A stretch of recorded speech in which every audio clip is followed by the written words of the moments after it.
had this idea that I wanted to use all Dharma dyes because if I had every single color, then I could color match and make any color I wanted. If I had an idea or if I had an image or a color world in my mind that I wanted to create, like a theme, then I could just go to that color and use that color.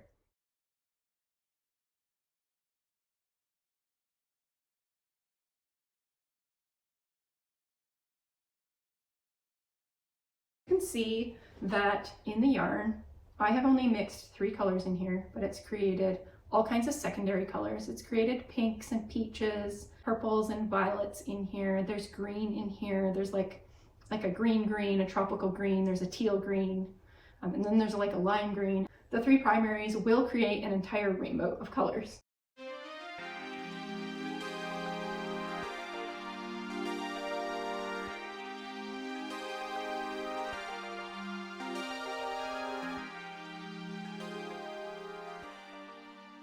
And I've knitted them up as a sample because I really can't help but create the colorway, but then also create the solids out of those color mixes.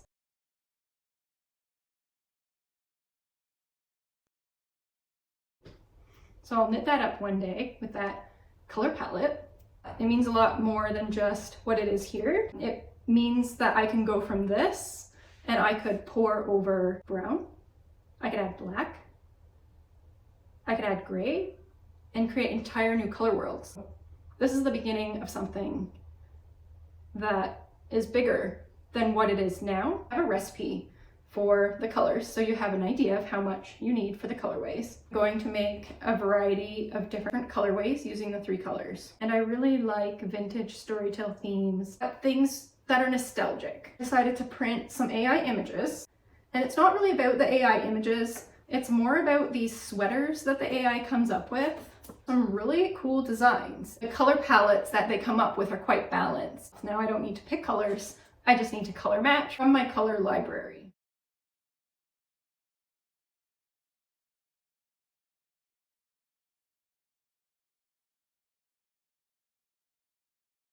And now I have tons of ideas of things that I could make, things I could wear, all the colors I could dye. Do I knit those or do I knit up just my colorways? That's going to be really pretty with this. I was going to go more of a teal. We'll see if that was a good decision or not later. I like to hand paint the yarn, like low immersion.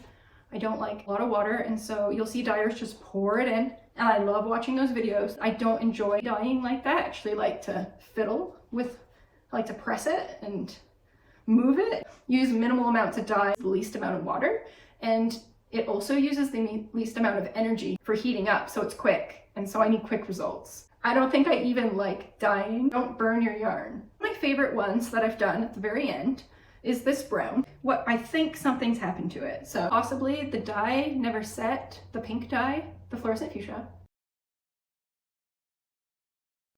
I think she didn't fully set. I took it out, I poured the brown in, and I think it diluted some of the fluorescent fuchsia. And so I'm gonna try it again today. I'm gonna set it properly.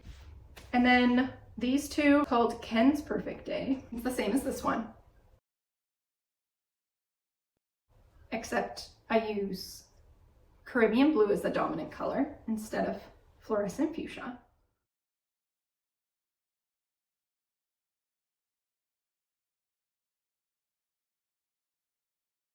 You might need to refine your process a little bit for different types of yarns.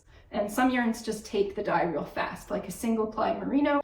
It just strikes so fast that you have a lot of contrast. Things you're gonna have to adjust for different types of yarn. Today we'll use the 4-ply, and it usually strikes quite quickly if it's not straight off the sheet, if it's not from your local farm or your neighbor.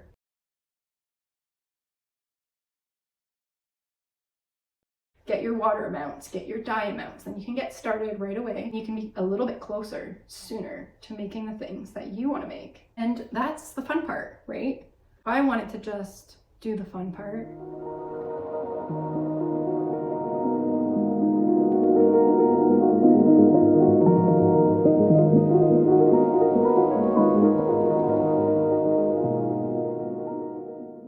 I'm a little nervous to re-dye it. Okay, it's time to dye the colorway. First, I'm going to pour the fluorescent fuchsia in a zigzag shape. and I like to save a little bit of dye and go over it again. I'm also going to save some for later.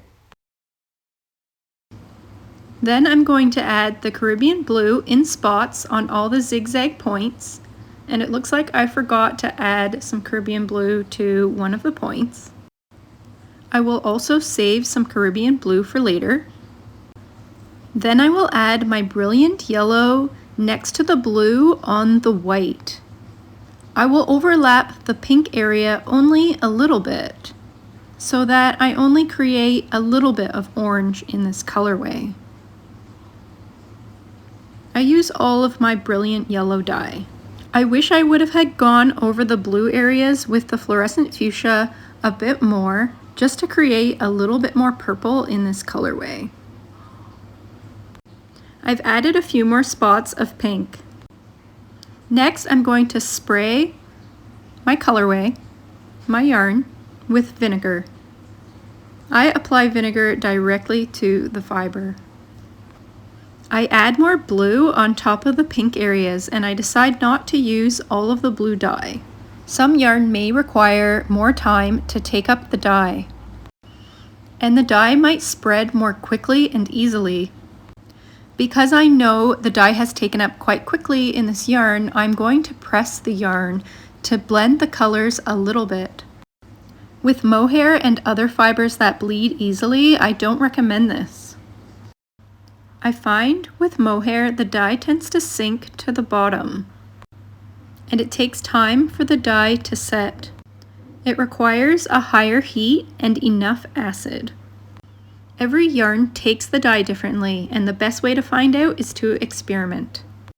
Next, I'm going to take a tiny paintbrush and my fluorescent fuchsia dye powder, and I'm going to paint little spots or specks onto the pink areas just to brighten those areas up. Then I'm going to use my ballerina pink dye powder, and I'm going to paint little Barbie footsteps all over the little white areas. This really makes the colorway pop and feel Barbie.